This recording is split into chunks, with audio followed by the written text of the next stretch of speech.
Good morning student, मैं शिव कुमार आपका online शिक्षण अधिगम में स्वागत करता हूं। आपका विषय है बही खाता एवं लेखा शास्त्र। पिछले वाले वीडियो में आपको बताया गया था साझेदार के अधिकार के बारे में। उसी के आगे देखेंगे साझेदारों के अधिकारों के आगे का स्टेप है आपका साझेदारी खाते। साझेदारी खाते से क्या आशय है?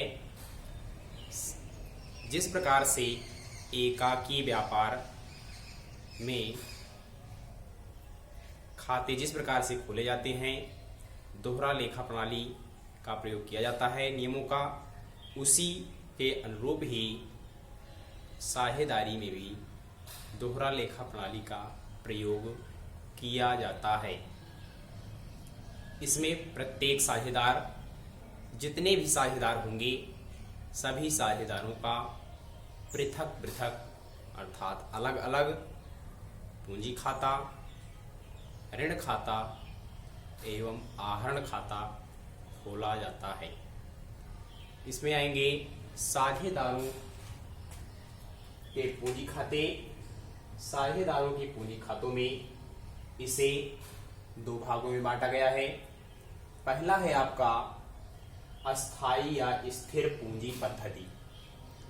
अस्थाई या स्थिर पूंजी पद्धति क्या है? इसमें जितने भी साझेदार होंगे, जो भी पूंजी लाए होंगे, उनकी पूंजी जितने वर्ष के लिए साझेदारी की गई है, उतने वर्षों तक उनकी पूंजी समान रहेगी, उसमें कोई परिवर्तन नहीं होगा। यदि साझेदारी संलेख में परिवर्तन के लिए यदि कोई साझेदार अतिरिक्त रूप में पूंजी लाता है फर्म में, या फर्म से पूंजी निकालता है, उसी स्थिति में ही पूंजी खाते में परिवर्तन होगा, अन्यथा परिवर्तन नहीं होगा। स्थिर या अस्थायी पूंजी पद्धति को दो भागों में बांटा गया है। पहला है आपका पूंजी खाता और दूसरा है आपका चालू खाता।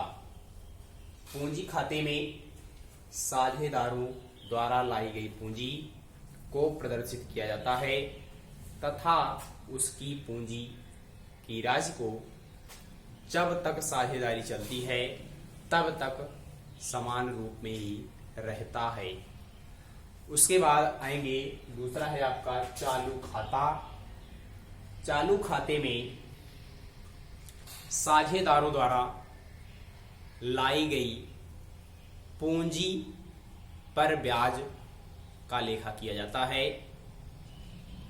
इसमें साझेदारों द्वारा किए गए फर्म में अतिरिक्त कार्य के प्रतिफल के रूप में जो उन्हें वेतन, कमीशन, बोनस या अन्य पारिश्रमिक दिया जाता है, उसका लेखा किया जाता है तथा साझेदारों द्वारा किए गए आहरण तथा आहरण पर ब्याज की राशि का भी लेखा चालू खाते में किया जाता है। यदि लाभ हानि नियोजन खाते में लाभ हुआ होगा या हानि हुई होगी, तो उस लाभ या हानि की राशि को भी चालू खाते में प्रदर्शित किया जाता है।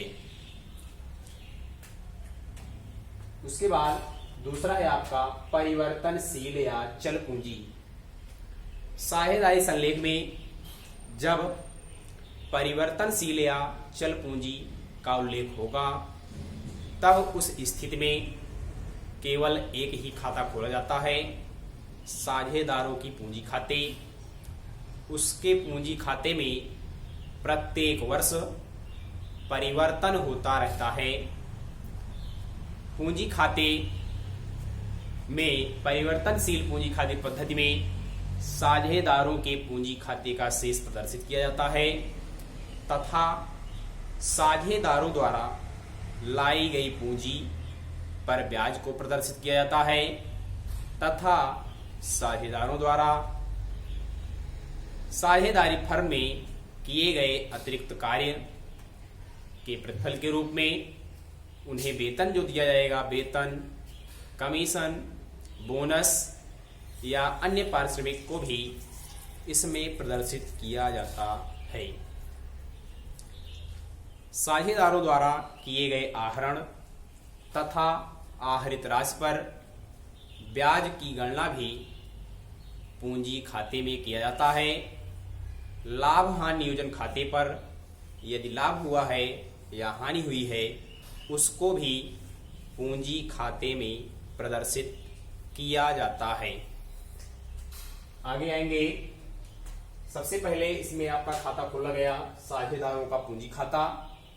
उसके बाद दूसरा है आपका साझेदारों का ऋण खाता। साझेदारों के ऋण खाते में यदि किसी साझेदार ने साझेदारी फर्म को ऋण प्रदान किया है तो उसकी राशि को साझेदारों के ऋण खाते में प्रदर्शित किया जाता है। उसके पूंजी खाते के क्रेडिट पक्ष में साझेदार द्वारा प्रदान किया गया ऋण उसको उसके ऋण खाते में क्रेडिट पक्ष में प्रदर्शित किया जाता है तथा आहरण तथा ऋण पर जो ब्याज लगाया जाता है उस ब्याज की राशि को भी ऋण खाते के क्रेडिट पक्ष में प्रदर्शित किया जाता है।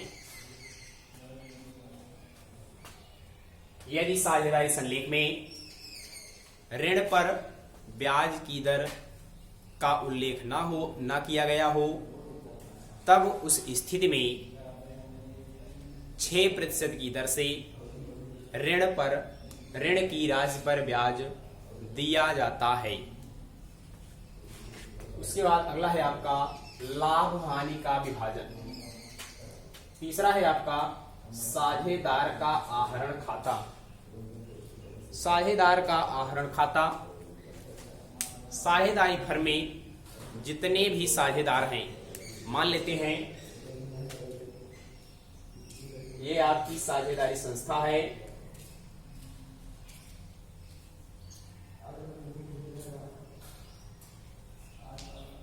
साझेदारी संस्था है, इसमें साझेदार हैं यम, यन तथा ओ। साझेदारी संस्था में यम, यन, ओ 3 साझेदार हैं। इन साझेदारों द्वारा मान लेते हैं यम को निजी खर्च के लिए, अपने खर्च के लिए साझेदारी फर्म से कुछ राशि अथवा माल, कुछ धनराशि या माल व्यापार से जो निकालेंगे वही आहरण होगा। उस आहरण की राशि को साझेदारों के आहरण खाते में प्रदर्शित किया जाता है। यदि साझेदारी संलेख में आहरण की राशि पर ब्याज की दर का उल्लेख होता है तब उस राशि पर ब्याज की राशि का भी लेखा किया जाता है। उसके बाद आएंगे लाभ हानि का विभाजन। साझेदारी संस्था में लाभ हानि का विभाजन निम्न 4 रूपों में, 4 वर्गों में प्रदर्शित किया जाता है। पहला है आपका साधारण भिन्न में। साधारण भिन्न में कैसे आएंगे? जैसे साझेदारी संस्था में 3 साझेदार हैं यम, यन, ओ, तो ये मान लेते हैं 1/2 अनुपाते 1/3 अनुपाते 1/6। इस रूप में लाभ हानि का विभाजन करते हैं तो आपका कहा जाएगा साधारण भिन्न के रूप में लाभ हानि का विभाजन। उसके बाद दूसरा है आपका सरल अनुपात में। सरल अनुपात में यदि यम, यन, ओ साझेदार हैं, इनके लाभ हानि का विभाजन 1/2 अनुपाते 3 में किया जाता है या 3:2:1 में किया जाता है तो इस स्थिति को सरल अनुपात में लाभ हानि का विभाजन कहा जाएगा। उसके बाद है आपका प्रतिशत में, तीसरा है आपका लाभ हानि का विभाजन में प्रतिशत में। जब साझेदारी संस्था में लाभ एवं हानि का विभाजन प्रतिशत में किया जाए, जैसे 3 साझेदार हैं, ये लाभ हानि का विभाजन करते हैं 50%, 30%, 20%, तब इस अनुपात को, इस भाग को लाभ हानि प्रतिशत के रूप में लाभ हानि का विभाजन कहा जाएगा। उसके बाद है अगला आपका मुद्रा के रूप में। मुद्रा के रूप में साझेदारों के मध्य रुपए में या पैसे में उसका बंटवारा करना होता है। किस प्रकार से? जैसे 50 पैसे, 30 पैसे तथा 20 पैसे। 50 पैसे, 30 पैसे, 20 पैसे में यदि लाभ हानि का बंटवारा किया जाएगा तो इस प्रकार के लाभ हानि के विभाजन को मुद्रा के रूप में लाभ हानि का विभाजन कहा जाता है। उसके बाद आएंगे लाभ हानि नियोजन खाता। लाभ हानि नियोजन खाता से क्या आशय है? जिस प्रकार से एकाकी व्यापारी अपना लाभ हानि खाता बनाते हैं, ठीक उसी प्रकार से साझेदारी संस्थाओं में लाभ हानि खाता बनाया जाता है। लाभ हानि खाता का अनुवर्ती रूप लाभ हानि नियोजन खाता है। इसमें साझेदारों के मध्य लाभों का वितरण किस प्रकार से किया जाना है उसे प्रकट करते हैं। यदि लाभ होगा तो उसे लाभ हानि नियोजन खाते के क्रेडिट पक्ष में प्रदर्शित करते हैं तथा हानि होगी तो उसे लाभ हानि नियोजन खाते के डेबिट पक्ष में प्रदर्शित किया जाता है। उसके बाद आएंगे साझेदार को लाभ के हिस्से की गारंटी।